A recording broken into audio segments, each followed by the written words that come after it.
Oke, selamat malam semua kadongan-dongaku yang terkasihi di dalam sama Tuhan kita masing-masing kan. Karena kita beda-beda. Jadi kembali lagi bersama kami Bos Kitonga Project. Hari ini, malam ini kami kedatangan tamu seorang yang tukang banting. Kalau kita lihat sih, tukang banting dia pokoknya. Dia seorang penegak hukum tapi suka ngebanting orang yang bersalah. Penasaran nggak? Oke, penasaran? Biar dia datang. Kita panggil ke sini ya. Banting ini semua, banting! Kau nggak merasa bersalah? Tahu tujuan saya, Pak?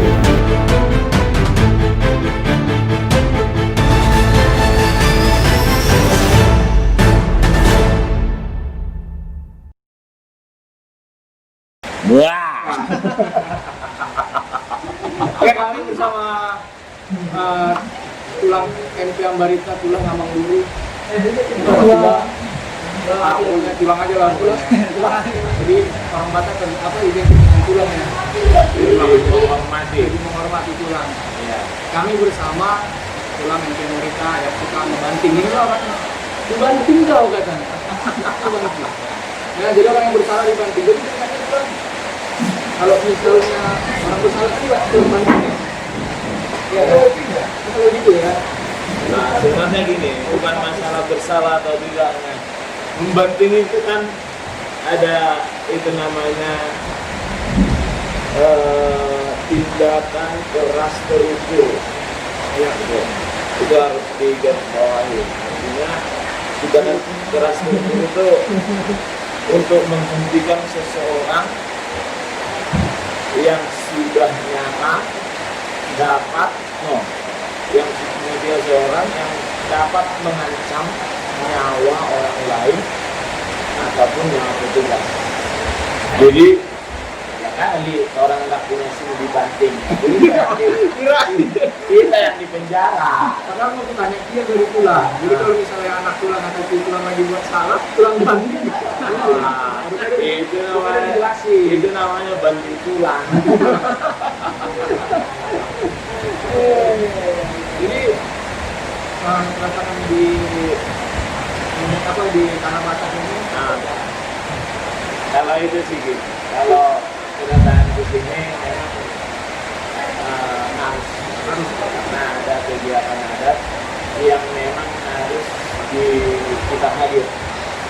Ya tadi yang tadi manggil tulang itu kebetulan keponakan saya itu menikah dan saya satu di antara dua tulangnya yang memang saya bisa hadir karena ada yang namanya kalau nggak salah menerima bikin rakit itu harus ada. Kalau memang ada tulangnya mandul memang harus hadir supaya acara adat itu menjadi jangan ada nanti tulang kandungnya ternyata nggak bisa hadir, nanti acara-acara itu jadi tidak hadir. Apalagi itu acara dengan keponakan sendiri. Jadi mau gimana pun harus hadir. Itulah adat Batak harus menghormati adat seperti itu. Jadi Batak itu Bentar dulu. Jangan serius. aku mau bahas ini tadi bilang. Iya. Jadi gini kan kebanyakan orang di YouTube kan orang tulang orang ya tulang ini cuma pakai seragam aja. Baru di sini tulang gitu. Jadi biasa ya. Ini ada pertanyaan dari tim kita. Ketika tulang ini lah pada saat selesai tugas ini, gua pakai baju biasa. Ada nggak kira-kira orang yang udah tulang banting tadi, yang udah tulang patah tadi, atau orang yang kita tulang terus tadi itu beneran sama tulang pada saat tulang pakai baju biasa ini didatangi, ada nggak kira-kira? Waktu dia melakukan kejahatan aja saya bantu, udah di penjara, dia nggak mungkin datang. Oke, aja Di penjara. keluarganya. Ya, sesudahnya. Karena gini, kita melakukan itu bukan atas pribadi saya, Saya melakukan itu karena kepentingan dinas. Kepentingan dinas yang saya lakukan itu sesuai dengan apa yang diperintahkan dinas. Jadi saya sudah bisa nggak sempurna, tapi bisa dikatakan saya sudah membaca prosedur dinas dari seperti apa. Contoh, kalau misalnya kita dapat orang dia bawa celurit dan kita merasa itu mengancam, ya kita amankan dia. Nggak mungkin nangkap orang bawa celurit atau begal sama dengan nangkap orang bawa narkoba. Pernah ada anak buat saya gitu. Orang dia bawa celurit seperti nangkap narkoba. Tahu gimana? Disuruhnya dulu orang itu ambil celuritnya. Ambil. Saya bilang setelah selesai udah ketangkap ya. Terus kalau dia ambil narkoba dibaca gimana? Jadi masalah pertanyaan yang tadi, ada nggak dendam? Kalau dendam nggak ada orang jahat melakukan kejahatan terganggu melakukan kejahatannya karena keberadaan kita, terus kita tangkap, terus dia divonis beberapa tahun. Setelah divonis, saya rasa hanya 1% yang bilang terima kasih Pak Barita, saya sudah ditangkap, ya Tuhan. Terima kasih saya sama Pak Barita, saya sudah ditangkap. Gimana nyalain musiknya ini? Presiden di TikTok. Nah, maksudnya kalau dendam itu pasti, tapi kalau untuk mendatangi itu saya rasa kemungkinan kecil. Kalaupun mendatangi pasti itu yang 1% tadi bilang terima kasih saya sudah diluruskan jalannya, diluruskan Tuhan jalannya melalui Pak Ambari tadi. Karena ada juga kemarin dari salah satu TV nasional mewawancari saya tentang tadi itu, tentang dampak pekerjaan saya, dampaknya ke saya dan dampaknya ke keluarga seperti itu. Jadi kalau dendam sih pasti ada lah, karena yang kita tangkapin itu contohnya lagi dia udah melakukan kejahatan terus kita tangkap, yang tadinya dia kemungkinan besar tidak tertangkap jadi tertangkap, pasti bilang gara-gara kau ini saya masuk penjara. Atau contohnya lah, kalau kita ada lubang di jalan terus dia naik kereta, kalau kereta di sini jatuh pasti bilang gara-gara kau itu kan gitu, padahal dia yang nggak niat. Sama seperti mencuri ditangkap polisi gara-gara kau itu, makanya saya pun masuk penjara, padahal bukan, padahal gara-gara dia yang mencuri. Iya kan? Kayak gitu saya. Jadi kalau di Batak ini kan kalau ketika di Indonesia masih ada untungnya kan? Nah, untung semua. Orang udah jatuh, untung semua, lututnya ada yang besek, gitu. Untung nggak mati. Padahal kamu begitu. Kalau di Medan ini istilahnya satu lubang dari tiga lubang. Ada dua ini. Ada dua lubangnya. Lubang yang di jalan, sama lubang yang berjalan. Itu udah. Itu kalau di channel saya udah kuning itu kalau itu. Kalau itu bahaya ya. Kalau berjalan sama lubang yang di jalan. Sama mencelakakan. Aku udah paham. Jangan sampai tonton anak-anak nanti tanya, "Ma, apa sih lubang berjalan?" Ini jangan dipanjangin. Ayo, nggak boleh itu nanti batin. Jadi kalau misalnya ini kan kalau tulang kan di depan kamera, berarti kan di publik nih, semua masyarakat lihat Indonesia. Banyak rumor bilang, settingan gitu, mana mungkin kayak gitu katanya. Masa ada yang tiba-tiba nemu somai di kantong gitu kan, nemu apa yang bergaya-bergaya, itu emang settingan sebenarnya. Dan terus yang sempat viral itu yang tulang bilang itu, kita di video, kayak gitu. Biar saya jawab satu-satu ya. Jadi kalau saya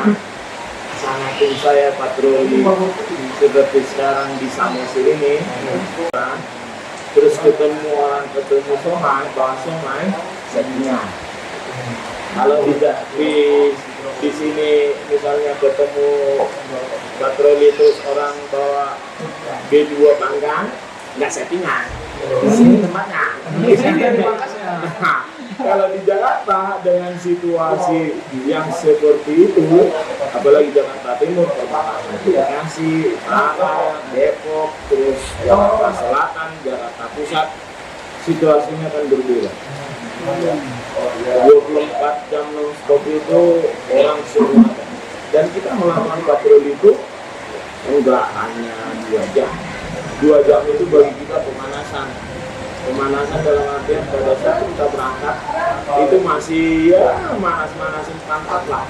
Karena KLX itu kan cepatnya semua. Mencoba naik KLX selama 6 jam, lu nggak usah sebulan, seminggu aja lu yang kayak. Jadi kalau ditanya tunggu daging apa ya, daging tunggu dia. Nah, kalau misalnya kita patroli selama 6 jam, jangankan saya, orang biasa pun kalau muter-muter di Jakarta, ya kan, yang kehidupannya itu non-stop, kalau muter-muter selama 6 jam dari jam 12 sampai jam 6, dia pasti ketemu sesuatu yang aneh-aneh. Apalagi mungkin kalau kejahatan, kalau kita mencari dengan data yang serius atau tempat rawan, kita bisa ketemu curanmor, ketemu begal, ketemu narkoba. Karena itu kita udah data. Kalau masyarakat biasa muter aja, pasti ketemu ada yang tawuran, ada orang mabuk.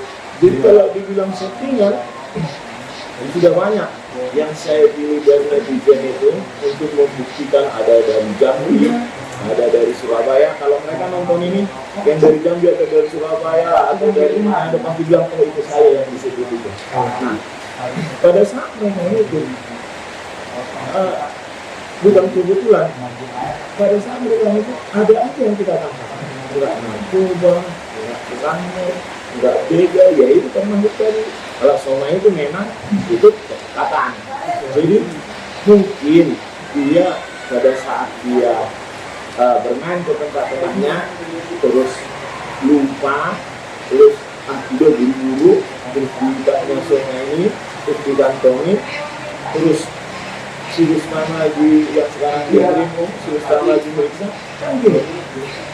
Kau nggak kenal orang, terus kau meriksa, terus pas dipegang lembek, kan asumsinya kan udah pikirannya udah aneh kan. Dan kalau kita di ruang gelap, terus kita megang sesuatu, entah itu panjang, entah belok-belok, kan pikirnya ular.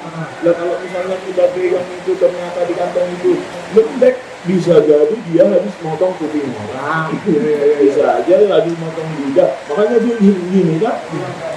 Kalau dibilang settingan, ya itu yang sudah nonton.